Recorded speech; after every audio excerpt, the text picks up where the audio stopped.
কাশ্মীরের পেহেলগামে হামলার পর ভারত পাকিস্তান রাজনৈতিক উত্তেজনা চরমে।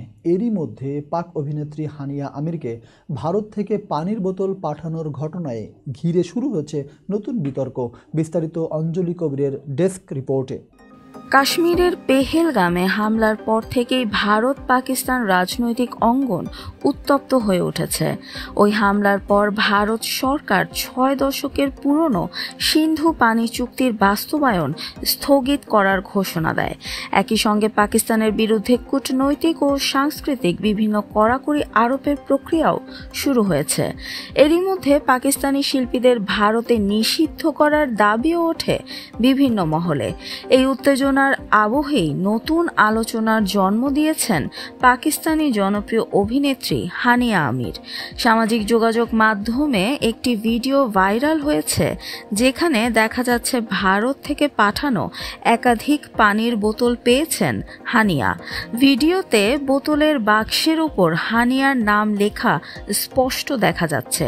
ভারতীয় সংবাদ মাধ্যম আনন্দবাজার পত্রিকা এক প্রতিবেদনে জানায়, ভারতের অনুরাগীরা রসিকতা করে হানিয়াকে এই উপহার পাঠিয়েছেন।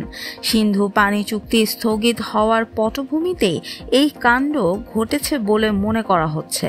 পানির সংকট নিয়ে দুই দেশের রাজনৈতিক উত্তাপকে ব্যঙ্গাত্মকভাবে উপস্থাপন করতেই ভারতের অনুরাগীরা এই পথ বেছে নিয়েছেন।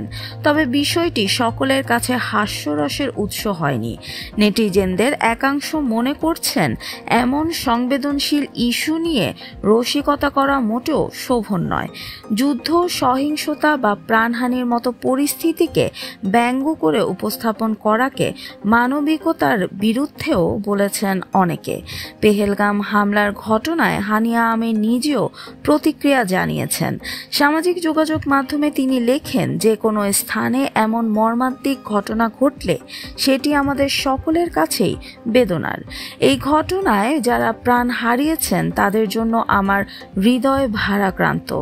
তিনি আরও বলেন, যন্ত্রণা, শোক আর আশা, এই তিন অনুভূতির সম্মিলনে আজ আমরা সবাই একত্রিত। নিরীহ প্রাণ ঝরে যাওয়ার যন্ত্রণা শুধু ব্যক্তিগত নয়, সেটি আমাদের সবার হয়ে যায়। আমরা যে দেশেরই নাগরিক হই না কেন, শোকের ভাষা একটাই হওয়া উচিত। মানবতাই যেন সবকিছুর ওপরে থাকে। উল্লেখ্য, হানিয়া আমির পাকিস্তানের অন্যতম জনপ্রিয় অভিনেত্রী। তিনি মেরে হামসফর, মুঝে প্যার হুয়া থার মতো জনপ্রিয় ধারাবাহিকে অভিনয়ের মাধ্যমে দুই বাংলায় বিপুল দর্শকপ্রিয়তা অর্জন করেছেন।